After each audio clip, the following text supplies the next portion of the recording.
मैंने पूछा था कि इजहार नहीं हो सकता, दिल पुकारा कि खबरदार नहीं हो सकता।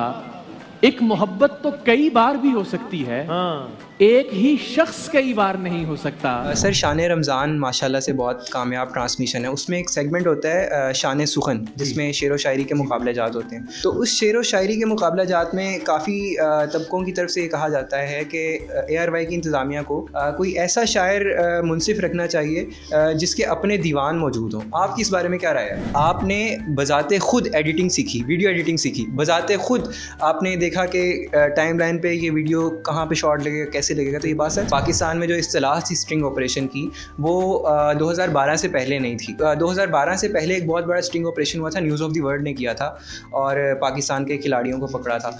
तो क्या आप बाहर के किसी मुल्क के स्ट्रिंग ऑपरेशन से इंस्पायर थे जो आपने इस काम को पाकिस्तान में लॉन्च किया? बिस्मिल्लाहिर्रहमानिर्रहीम, अस्सलाम वालेकुम। इस वक्त मैं मौजूद हूँ सैयद इकरारुल हसन साहब के साथ, जो कि टीम सरेआम के खालिक हैं और सरेआम का प्रोग्राम इन्होंने शुरू किया 2012 में। तो इकरार भाई अस्सलाम वालेकुम। वालेकुम अस्सलाम, थैंक यू सो मच। पहले तो बहुत शुक्रिया आपका कि इतनी ज़्यादा थकन के बाद 400-500 तस्वीरें आपने उतारी हैं और उसके बाद आप नहीं ये तो बड़ी मामूल की बात है और परवरदिगार का बहुत एहसान है अल्हम्दुलिल्लाह। लेकिन आज अनफॉर्चुनेटली मेरी तबीयत जो है ना, वो मेरे मुँह में छाले हैं, तो बात करने में भी ज़रा आई एम सॉरी सर बहुत थोड़ा टाइम लूँगा। मैं हाजिर हूँ आपके लिए भी, लोगों से भी आपने देखा तो। सर मेरा पहला सवाल आपसे ये है कि एक टाइम था कि आप फैसलाबाद के गांव से आए, उसके बाद मिस्री शाह के एक कमरे के घर में आप रहा करते थे और शायद आपको उस वक्त कोई भी नहीं जानता था। एक टाइम था आप गुजरते थे यहाँ से, शायद कोई भी नहीं जानता था। एक ऐसा वक्त आया कि लोग आपको शहद की मक्खियों की तरह अल्हम्दुलिल्लाह। तो क्या फ़र्क महसूस करते हैं? अच्छा, ये मिस्री शाह वाली तो शायद कोई मिस्री शाह में कभी नहीं रहा, मगर ये बात ठीक है आपकी। फैसलाबाद का एक छोटा सा गाँव था जहाँ से मैंने मैट्रिक किया और फिर वो वहाँ से अपना पूरा सफ़र।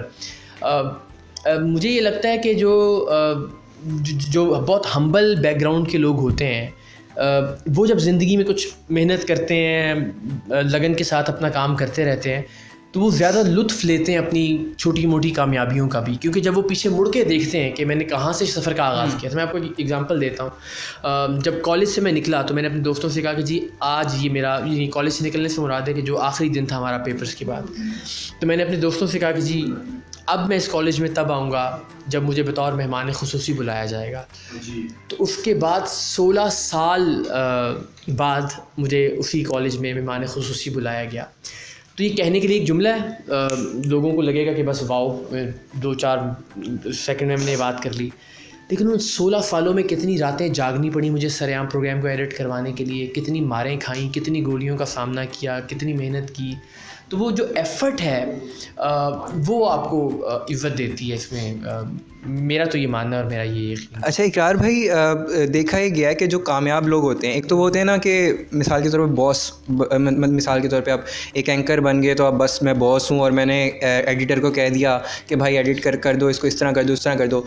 सुनने में ये आया है कि आपने बजाते खुद एडिटिंग सीखी, वीडियो एडिटिंग सीखी, बजाते खुद आपने देखा कि टाइम लाइन पर ये वीडियो कहाँ पर शॉर्ट लगेगा, कैसे लगेगा। तो ये बात सच?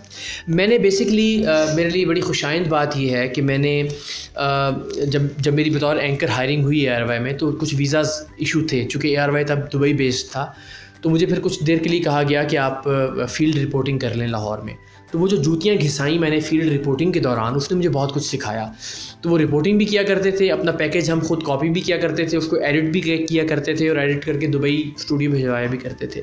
तो अल्टीमेटली उसने यकीनन बहुत कुछ सिखाया। और आज भी मेरी कोशिश होती है कि आंधी हो, तूफ़ान हो, बारिश हो, मैं अपना कंटेंट खुद कटवाऊँ, अपना वॉइस ओवर खुद लिखूँ, जाके खुद देखूँ उसकी एडिट।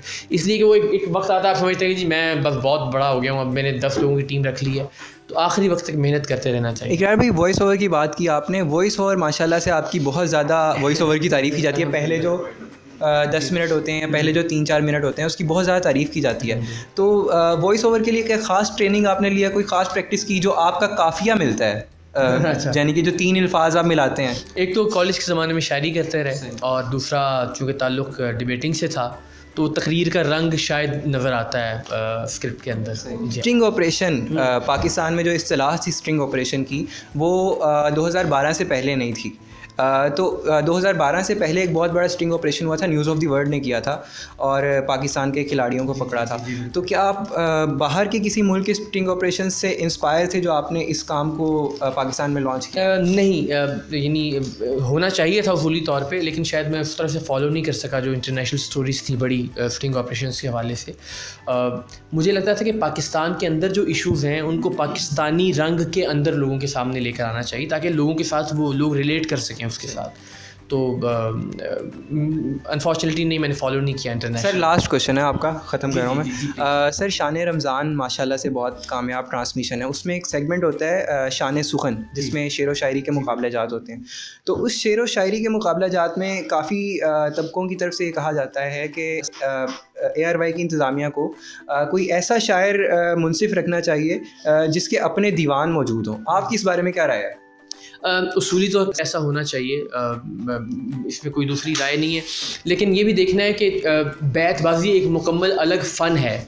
जो शायरी का दीवान है वो एक अलग चीज़ है, जो शायर है वो अलग मामला है। बैतबाजी का फ़न बिल्कुल एक अलग फ़न है और मैं वो ज़माने तालिब इल्मी से करता चला आ रहा हूँ, तो उसके लिए अलग लोग हैं और जो शेर कहने वाले लोग हैं वो अलग लोग हैं। तो मुझे लगता है कि जो बैतबाजी के फ़न से और उसके रुमूज़ से वाकिफ़ हैं वो ज़रा ज़्यादा बेहतर जज कर सकते हैं बैतबाजी के मुकाबले को। बहुत शुक्रिया सर आपका, सलामत रहिए। और हमारे साथ मौजूद थे टीम सरेआम के खालिक सैयद इकरार हुसैन साहब, बहुत ज़्यादा शुक्रिया इनका, इनके टाइम का। Sir again thank you very much, और इसके साथ इस्माइल फजल को इजाज़त दीजिए, अल्लाह ने के बाद।